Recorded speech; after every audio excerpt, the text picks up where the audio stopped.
Welcome to the podcast, Leaders of Today, Teens to Titans. I am so honored to have my guest, Nadine Hill, for the interview.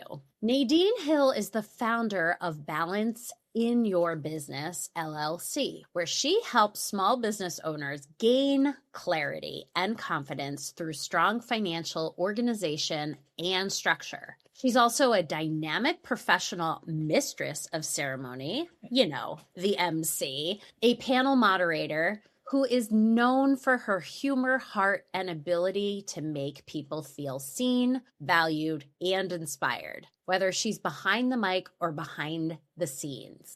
But Nadine's confidence didn't come without growth. As a teen and young person, she often felt like she was navigating life solo, a latchkey kid who learned independence early and found family and friendships. Beneath the surface, she quietly struggled with social anxiety, shaped part by childhood classroom moments that left her feeling humiliated and small. That experience stayed with her. And today, it fuels her mission. Nadine is passionate about helping others feel confident, especially around numbers and finances, so no one has to feel the way she once did in a math class. Her leadership is rooted in lifting others up, turning past discomfort into present-day empowerment.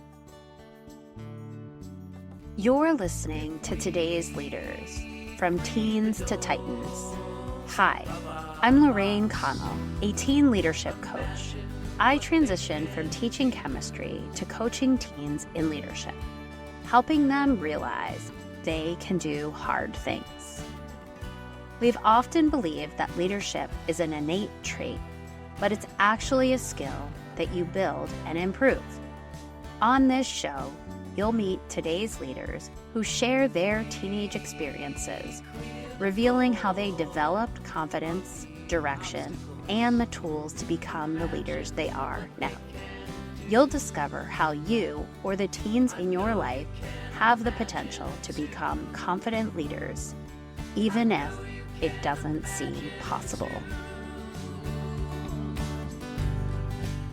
Thank you so much for joining me today, Nadine. I can't wait. Thanks, Lorraine. Psyched to be here. Love the storytelling aspect of what you do. Yeah. So I ask everyone, and I would love for you to take a trip back in time for us and share the story of Nadine. And how did Nadine get from young teen to balancing in your business and kicking ass and taking names for every business owner that you work for? Kicking ass and taking names. I like that. Yeah. Well, I'll have to start off by saying I was not a confident teen. I was not confident with numbers. I was not confident in school. I didn't feel like I was seen. But I feel like the latchkey portion of my life probably at the time was not something I thought was beneficial, but I think it turned out to be beneficial because I had to figure out how to do things on my own. My mom and my dad were divorced everything happened to me when I was 10, so I'll refer to that frequently, but divorced at a young age. My mom moved us away from everything we knew, and so new surroundings, new school, all the things that are new, and when you're at that age, I think you're pretty resilient, but I realized later that being on my own and doing the things after school and navigating what I had to do and accomplish as a kid in school, that was me. There was nobody home to help me with my homework. My mom was working. She had to put food on the table. There was nobody to guide me through family matters because my dad lived far enough away for it not to be something that could be supportive. So teenage years and young adult years felt very singular. And I say that I felt like I was solo most of my life. But as I realized when I wrote a story I told on stage live titled Going Solo, I put these threads together and realized that I was not necessarily alone because I surrounded myself with everybody that I could, but I was alone. I didn't feel supported. I didn't feel seen. So teenage life wasn't necessarily a bowl of jelly. I don't feel like there was a lot of celebration, but I do recognize I had a good life. I was very strong in what I did. I, although felt unseen and wouldn't say shit if I had a mouthful, I also did theater. which was so like contradictory to anything that I felt about myself. But I was not afraid to get on stage and be a different role or be a character that I could embrace. A challenge, but fun. How did you get from that to doing numbers and helping people sort through the muck of finances? I really think that, and I know the experience I had as a young kid in math class. I didn't know my multiplication numbers and I got called on by the teacher and I felt humiliated and stupid. So for me, taking that power and making sure that I am arming myself with the listening, the support, and the knowledge to share with someone who doesn't understand what they're looking at. I really am fueled by, if you don't understand what I'm saying, then it's my onus. I am not explaining it in your language. I need to learn who you are, understand your comprehension, your perspective, and tailor my teaching to you and what you need and how you hear things and how you process information. I actually learned that skill when I was a office manager at a manufacturing company working with a majority of the population that didn't speak English as a first language, and found myself explaining things differently because they didn't know 2 or 3 or 5 English words. So I take that skill set and I take the skill set of the small businesses that are out there functioning and are successful, are driven by a passion to do their thing, whatever their thing is. But their thing probably isn't the numbers. Their thing isn't where does it land on your financial report. Their thing isn't, oh, how could I do this with a little less effort and a little more ease? So taking my experiences from working with all kinds of different small businesses, I feel like that I've taken the best of a skill set from an individual employment and put it in this big bucket now that I carry around with me and offer it to my peeps that need it. You know, they need the support. Yeah. And you don't just do their numbers, you don't do their finances. You kind of help them project where they're going and how they're going to get there and what the numbers need to look like to get there. Is that more about like what you're doing? Yes and no. Yes, that we'll have a conversation in looking at a financial report and we'll understand where they are now and where they want to go is, you know, they call it cash forecasting or forecasting in general. And I don't know any of the terminologies in that financial world because I didn't go to school to that degree. But I do know that if you have a goal, then you need to figure out your steps to get to that goal. And if your goal is a number, then we figure out how to bolster those numbers by what? By looking at what's coming in and what's going out. Addition and subtraction. There's no rocket science here. Multiplication, you don't have to do any. All right, there's a little multiplication. Yeah, just a little. And maybe some division. We're not doing trigonometry, any of that. No. I'll say it's simplistic, but I don't say that to somebody who doesn't understand it because to them it's not simple.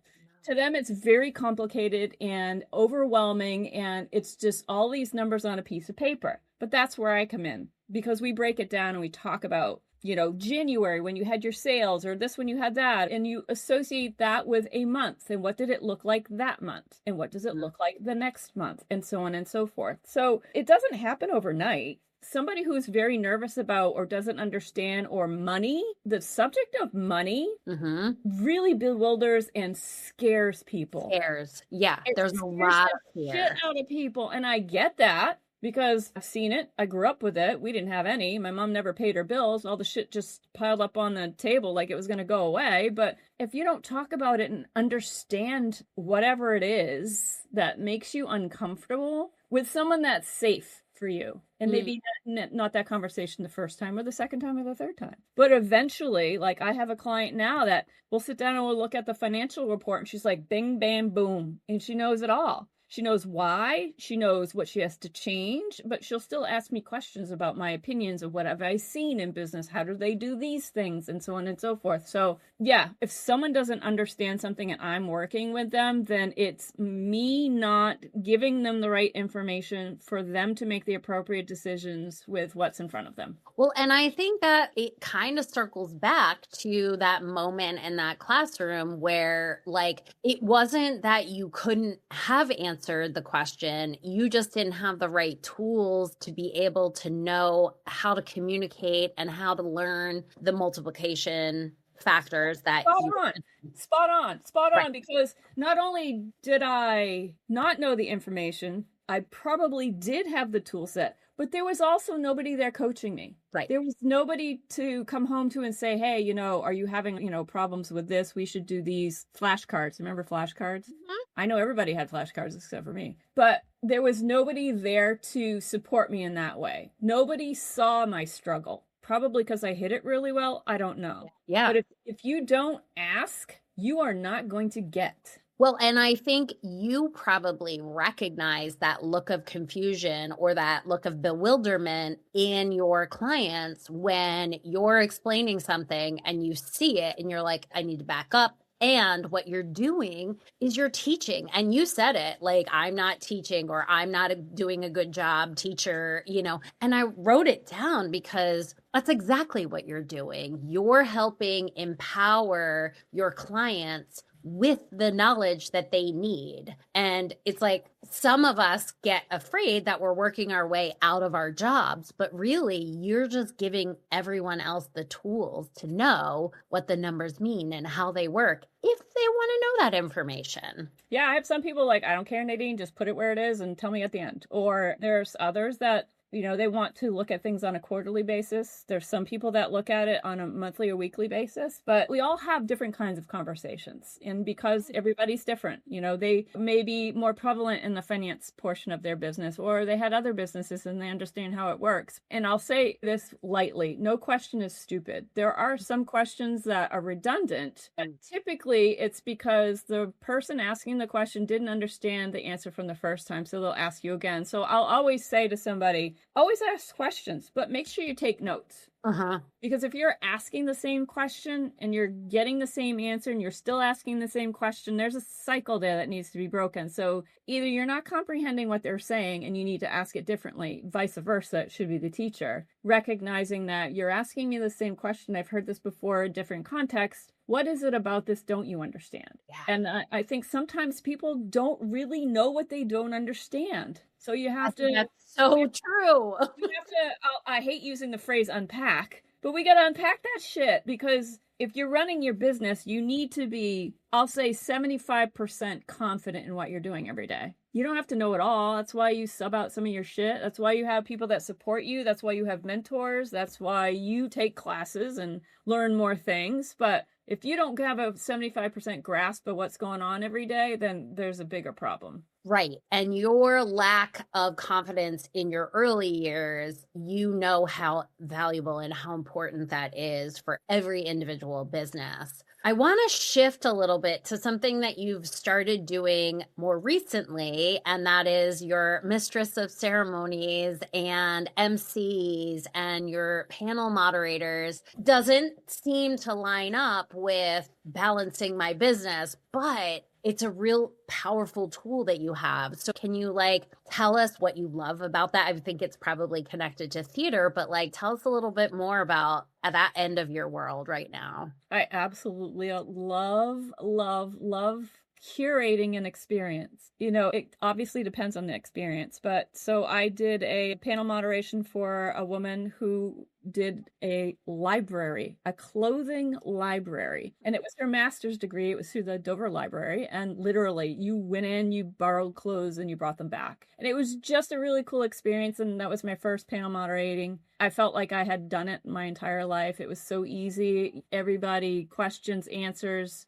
engaging the audience, and I realized that that was super cool and I wanted to do more of it. And then fast forward, Stephanie Ratrosi from WBL Dover chapter, and I took a comedy class with Stephanie Lazenby, Couch to Mike, a workshop, 5 workshops, 4 of which you were meeting with a group of people, and you were meeting with the same group every week. And the 5th workshop was a live show. So you were working with people as peers, writing a story, rewriting your story, and coming up with 5 to 8 minutes on a live stage. And I guess I've always thought I was humorous. I feel like I can make people laugh.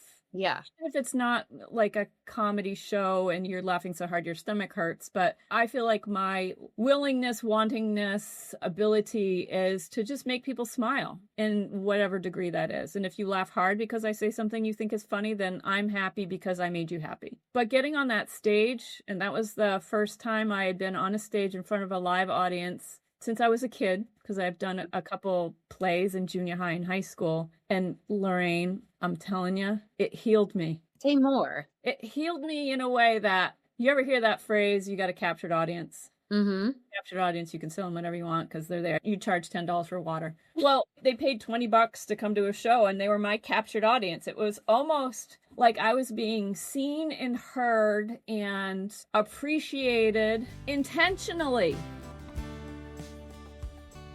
If you're listening to this podcast, you're already part of something bigger. You're part of my advocacy team. Leaders of Today and Peers Not Fears exist to amplify voices at the age when so many of us were having moments that shaped who we became, sometimes in silence, sometimes without support. These conversations are about what happens when voices are heard earlier, when leadership is named, and when young people are reminded that they matter. As we move from building these programs to sharing them more widely, my ask is simple. Help us carry these stories forward. Share an episode, talk about the work, pass it along to someone who works with youth, supports teens, or believes in the power of early leadership. Because when we normalize telling these stories and believing in young voices, we don't just change individual lives, we change what's possible. These people intentionally came out to this show. Now, they didn't come out to see me specifically. They came out to the comedy show. But that they sat in an audience and they listened to what I said and they laughed and I made them feel good, made me feel good. It was from there that I started thinking, I think there's something to this. Prior to that, I think it was COVID. I was trying to reinvent myself and what did I want to do? And I came up with a bunch of wacky ideas. But some of the things that kept coming up had to do with speaking to people. You need to be standing on a stage speaking to people. And I really had no clue what that meant. And from that time, I think it was from 2023, I joined WBL and I tried to align myself with anything that was related to speaking or speaking on stage or being in a group or what have you, because it just feels right for me. Well, and it is so interesting to me because I've been part of some of the different experiences where you have been the MC, and the care and the connection and the investment that I have experienced from you is something that I've never had before in any experience that I've been a part of. And not that I've been on the receiving end of an MC, but the thoughtful questions, the investigation that you do into, as you said, curating the experience is something that I've never experienced in any other setting that I've been in. And so it feels very much to me that you care about how I feel as the performer and how the audience feels, and not just getting up on stage and doing a bit, so to speak. I think that what I find interesting and what I bring to that platform are all of my skills. I'm a time management nerd. I have this uncanny ability to see the balls, the plates spinning in the air and know where they're going to land before they land. And if you give me a timeline, a beginning and an end, there's a good chance that I can really get you there without really even trying. And then you layer on, what do I enjoy about being on stage at an event? I enjoy sharing the goal of whoever is creating the event. So if the goal is to make people feel happy and supported, then that's the role I'm going to play. If the goal is to provide information about a specific topic, then we're going to really focus and dig deep on what that topic is. But I don't have any training in this. I just get up and do it. I'm organized with data. I'm organized with people. I'm try to be really organized with delivering information and understanding what my role is and what the goal is. And it just happens. And I feel like for me, whomever is hiring me or we're doing whatever we're doing, it's always magic. It's magic because we're all in a room. We're all there with the same intention to share that same experience. We've come for the same reason. We're all in it for the same reason. And I'm so blessed to be a part of whatever that event is, that I'm supporting it. And this is going to sound really weird, but I recognized some time ago that I am best as role number 2. I can lead. I can do it with one hand tied behind my back and an eye patch and hopping on one leg and a pogo stick. Do I like it? Not necessarily. If I'm in a shared experience with someone and I know what the goals are and where we want to be and how we want to get there and what we want everybody to feel like,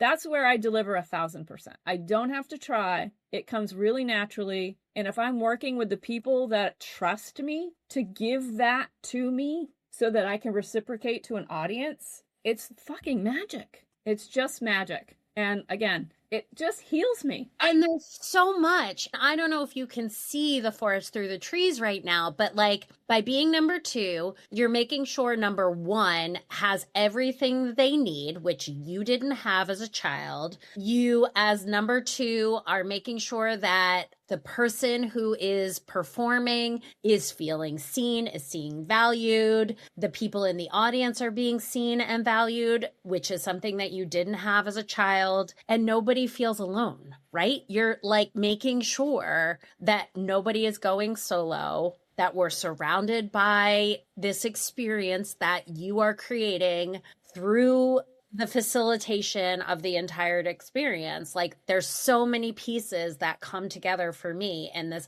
And like, I didn't write them all down and I was like, okay, you can remember all of them. You can, but I know I forgot one, but it, like you are creating community, which you didn't have when you moved. You know, it's like all of the things that you remembered and were lacking in your childhood, you're making sure none of those are missing for the people in those experiences in which you are creating. And like, I so much appreciate you saying like, I can be number 1, but I don't want to be, because as number 2, you see all the balls that the person who is number 1 doesn't have time for. So you're catching them. And that person who's number 1 is like having this incredible event, who then turns around is like, that was amazing. Can't wait to do it again. And you got to be a part of it. Speaking of experience, I mean, just saying. Yeah. Yes, we've worked together a couple times. It is fun, you know, and as much as I love doing bookkeeping, and I actually reinvented the word, and instead of bookkeeping, I call it financial operations consultant, because we talk so much more about everything than just numbers. But I'm torn. I mean, that's my bread and butter, but the MC thing, like, I feel like I could do this for a very long time. It's just so fantastic. I absolutely love it. Yeah. Well, and I think there is some emceeing that happens in bookkeeping and financial organization, right? Like you are number 2. You're not the number 1. Number 1 is creating all the numbers. And number 2 is putting the numbers in the right place to create an experience to provide the opportunities for celebration, right? Yeah, that's true. That's interesting. Very cool. Yeah, it's so cool. And I think the piece that's really hitting home for me right now is like the lack of flashcards, or even like not really knowing what you needed in order to be successful. And that I'm bringing that up right now because I'm watching my 15-year-old like fail in certain spaces academically because he didn't study the right way. But like, where is the training on how to study, right? Like what you needed for those multiplication tables were flashcards, but there was nobody there to create the flashcards with you. The input is no flashcard. The output is a not success, right? And so like we make these judgments and evaluations, and it's not about whether you know it or not. It's whether you were prepared. True. And so this bookkeeping and this like financial operations, right? Like if I don't know and I don't understand, it doesn't mean I can't do. It just means I'm not prepared. And what you're doing is you're creating the preparation that I, as a business owner, need to be successful. Yes. Hell yeah. This came from just, some bad experience in school. Yeah, and honestly, the shit that happens to us brings us to where we are today. I wouldn't change any of it because I like who I am. No. I like where I landed. I love where you landed too. And everyone on the outside who meets Nadine is like, that woman is so confident. That woman has her shit together. That woman is killing it out there. But you ask one question and Nadine becomes a little teddy bear, right? And so it's you don't know somebody until you ask that question. You don't know somebody until you get to know them and you be part of their community. And we place so much judgment on people from their outer shells. And really, those outer shells are really just our shield to protect us from environments that we've been through. So true. What's that saying? Don't judge a person until you walk in their shoes. Yeah. Just because you're having a bad day today doesn't mean you're an asshole. It just means you're having a bad day. Right. I try not to take everything personal. It's hard too, because we live in a world where we're, making eye contact with others and they're making choices right in front of you that could involve you. But what was a couple of different times people have mentioned, well, they're not looking at you. On the street, they're not paying attention to you. They don't really care what happened to you. And I'm like, that's very true. It hurts to hear you say that because it's all about me. Right. We want it to be all about us. And I think that's why most of the stuff lands and hurts when you don't get what you didn't get or whatever. But that's not the intention. I felt very alone as a kid. Does that mean my parents didn't love me? No. My parents loved the shit out of me. They did it the way they knew how, which wasn't the way I needed, but that doesn't mean they didn't love me. Absolutely not. No. My father was a nutcase over me. He couldn't get enough of me when I was around, but I wasn't around all the time, right? Because I only saw him on the weekends or once a month, whatever. And my mom's the same way. She loved the shit out of me, but she was depressed and a single mom and she couldn't spread herself anymore. So as a kid, you don't take it that way because supposed to be about you because you're a fucking kid. You don't know what somebody should have just picked me up and said, kid, I love you. Maybe more so than they did. But yeah, it was a struggle. And I feel like all of those experiences brought me to where I am now. And I absolutely love helping people. Yeah. It feels good. It does. It doesn't feel like it's, I should do this because I didn't have it. No. I love to make a light go off in someone's head with, share the experience so that they finally understand something and oh my God, I totally get it. That's the best part. Yeah. That's the best part. Most teachers will say that's the reason that they teach. That's the best part of teaching.